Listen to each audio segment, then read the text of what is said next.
भगवान यदि हमें सोने का बनाते तो हम सोने के ही बने रहते, लेकिन हमें भगवान ने माटी का बना दिया कि तुम माटी के बनकर संसार में इतने अच्छे कर्म करो कि वो कर्मों का बीज इतना बढ़ जाए, इतना बढ़ जाए कि तुम इतने बड़े बन जाओ कि सोना भी तुम्हारे आगे फीका नजर आने लग जाए।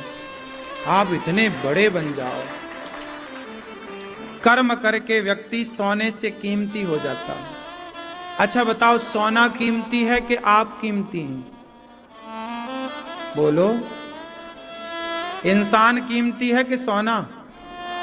हाँ, इंसान बहुत कीमती है कि नहीं?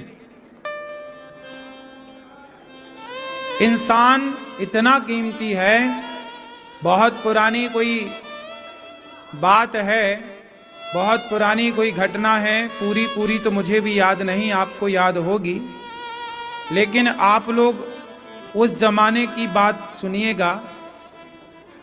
गुरु, ये सिख परंपरा की बात है, मुझे पूरा याद नहीं है पर हल्का हल्का याद है, आपको याद हो तो बता देना। शायद गुरु गोविंद सिंह जी के जो 2 बेटे थे, उनको दीवार में, 2 तो शहीद हो गए थे, 2 दीवार में चुनवाए थे। ये घटना उनकी है या एक बहुत बड़े पैसे वाले थे, उनसे बोला था कि उन्हें इतनी जगह चाहिए कि सोना आप बिछा के दें। तो बोले व्यापारी के ठीक है, हम सोने का सिक्का बिछा रहे हैं, उतनी जगह उनको जलाने, मतलब उनको विसर्जित करने के लिए चाहिए। बोले सिक्के हम पलटा के ना जमीन पर लेंगे, खड़े खड़े सिक्के रखो, खड़े खड़े सिक्के रखो और फिर उतनी जगह हमें चाहिए। तो उस व्यक्ति ने, उस जमाने में एक सिक्का खड़ा करेंगे तो कितनी सी जगह घेरेगा, ऐसे खड़े खड़े सिक्के करके सोने के, और उस महापुरुष के लिए वो जगह लिए थे, है ना। मतलब सोने से कीमती, सोने को खर्च करके वो व्यक्ति के लिए जगह, वहां बाद में फिर वो गुरुद्वारा बना, गुरुद्वारा बना बाद में, है ना। तो कहने का तात्पर्य यह है कि हम भले माटी के हैं, लेकिन माटी का इंसान अपने कर्मों से इतना पवित्र हो सकता है कि सोने से कई गुना ज्यादा, गंगा से ज्यादा पवित्र व्यक्ति हो सकता है यदि अच्छे कर्म कर ले तो। माता अनसुईया अच्छे कर्मों के कारण पवित्र हो गई कि नहीं? माता अनसुईया ने गंगा जी से कहा कि हमारे पति नहीं आ सकते आपके पास, अब बूढ़े हो गए हैं, आप गंगा मैया आओ। तब मैया गंगा को बुला लिया, मैया अनसुईया ने चित्रकूट में गंगा जी को। पूरा हो उसके पहले हम वो प्राप्त कर लें जिसको प्राप्त करने हम संसार में आए हैं। क्या मैं आपसे पूछ सकता हूं कि आप लोग इस संसार में क्यों आए हैं? क्यों भैया, आप इस संसार में काहे आए हो? बैठे बैठे मेहनत तो गधा कर रहा है,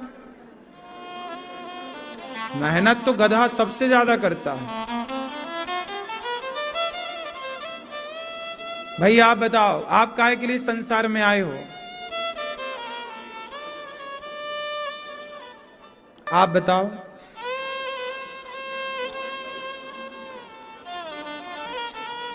अच्छे कर्म करने, ईश्वर की प्राप्ति करने।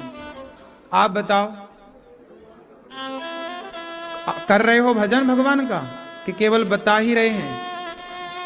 लोग बता भी देते हैं कि हम भगवान को पाने आए हैं, क्या पाप आए? क्या प्राप्त कर पाए? क्यों टोपी वाले भैया, क्यों आए हो संसार में?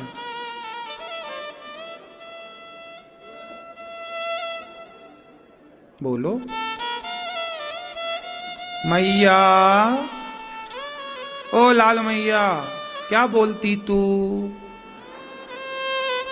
संसार में क्यों आई हो मेरी मां? हैं? भगवान पे कृपा करने? हैं? ठीक है, हम इस संसार में क्यों आए हैं? आने का मूल कारण क्या है? विवाह करने आए हैं क्या? बच्चा पैदा करने आए हैं क्या? हम इस संसार में क्यों आए हैं? क्यों भेजा है हमें भगवान ने? तो सुनो, एक राजा ने अपने 3 मंत्रियों को बुलाया। यहां 3 मंत्री आए। तीनों मंत्रियों को राजा ने एक एक झोला पकड़ाया, तीनों को बिल्कुल बराबर बराबर झोला। जा, ये झोला पकड़ो, और बगीचा है सामने फलों का, जा ताजे ताजे ताजे ताजे फल तोड़ करके लाओ। टाइम दिया राजा ने सबको, प्रॉपर टाइम दिया कि 3 घंटे का टाइम है, आपको 3 घंटे में झोला भर के लाना है। जा, 3 मंत्री हैं, 3 घंटा है, 3 झोला है, बगीचा एक है। एक बगीचे में जाओ, बहुत सारे फल लगे हैं, मौसमी मौसम के सारे हैं वहां, जा तोड़ कर लाओ। एक मंत्री गया, ईमानदारी से पेड़ पर चढ़ा, ताजे ताजे फल उसने तोड़े, झोला तैयार करने लग गया। दूसरा मंत्री आया, उसने वहां पर देखा कि बढ़िया ठंडी हवा चल रही है, ठंडक है, बोला 3 घंटे हैं, थोड़ा 1 आध घंटे लेट लूं, विश्राम कर लूं। तो पेड़ की छांव में बढ़िया हवा चल रही थी, ठंडक थी, लेटा तो सो गया, और जब सोया तो गहरी नींद में चला गया। तीसरा द्वार पर जो से वहां का माली था, उस बगीचे की देखरेख करने वाला, उससे बात करने लगा। पंचायत, कितना पेड़ लगे हैं यहाँ, कितना फल होता है, कितने का टर्नओवर है, कितना आता है पैसा, कितना, सब जानकारी वो इतना पंचायत में डूबा कि उसके कब 3 घंटे निकल गए पता ही नहीं लगे। जब वो ऊपर पेड़ में चढ़कर तोड़ने वाला ईमानदार मंत्री जब तोड़कर चला, तो देखा कि उसका दूसरा साथी सो रहा है। तो उसी ने जगाया, ए भैया उठ जा, टाइम हो गया। अरे टाइम हो गया, और मैंने तो झोला में कुछ भरा ही नहीं। तुरंत उसने जो नीचे पड़े थे, हवा से गिर गए थे, सड़े पचे जो फल थे, उनको भरा, झोला तैयार। दोनों बाहर निकले तो तीसरा पंचायत कर रहा गेट पे। अरे समय हो गया, देखा नहीं? अरे समय हो गया, पता ही नहीं लगा, हम तो 2 घंटे से 3 घंटे से प्रपंच कर रहे थे। अब वो क्या करे, उसने माटी पत्थर भरे, ऊपर कुछ फल मिल गए होंगे, थोड़ा बहुत भरा, तीनों का झोला तैयार।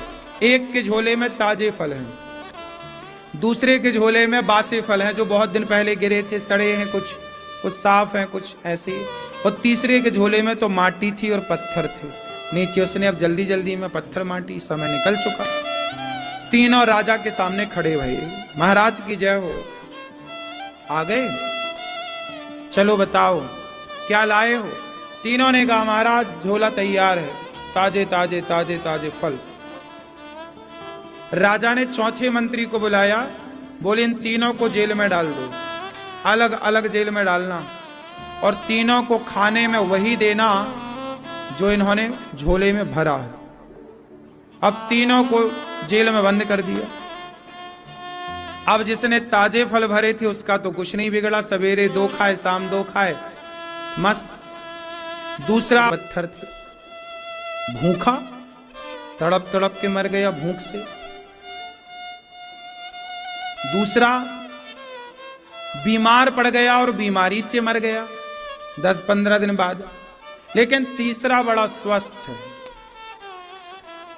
क्या आप मुझे बता सकते हैं कि वो स्वस्थ है? और वो 2 जो मर गए, एक बीमार बिल्कुल मरने की स्थिति तक पहुंच गया, और ये जो एक मर गया, दूसरा मरने की स्थिति में और तीसरा स्वस्थ है, इन तीनों की स्थिति का जिम्मेदार कौन है? बस ये बताओ। राजा जिम्मेदार है, राजा ने जेल में डाल दिया ना तीनों को। कौन जिम्मेदार है? टोपी वाले भैया बताएंगे। कौन जिम्मेदार है? हैं? हैं? कौन जिम्मेदार है? बोलो बेटा, कौन जिम्मेदार है? वो स्वयं।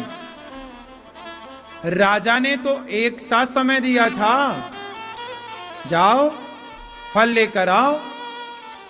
आप ही प्रपंच में उलझ गए, आप ही सो गए। इसलिए कहता हूं, ये कहानी उन मंत्रियों की और राजा की नहीं है, ये कहानी हम सब की है। अब सुनो इसे दूसरे तरीके से, कहानी वही है, एंगल जरा बदल जाएगा। एक राजा ने मंत्री को बगीचे में भेजा। एक राजा मतलब भगवान राजा है, भगवान ने हम सबको भेजा संसार। एक तीसरा क्या कर रहा है? पंचायत। आप लोग भी दिन भर प्रपंच करते हैं, दिन माताएं बहनें 2-2 घंटे चुगली कर लेती हैं, इसकी उसकी उसकी इसकी इसकी, वैसी वैसी कैसी कैसी, सब हो जाता है। समय का, समय की ऐसी वैसी तैसी सब हो जाती है। सही है?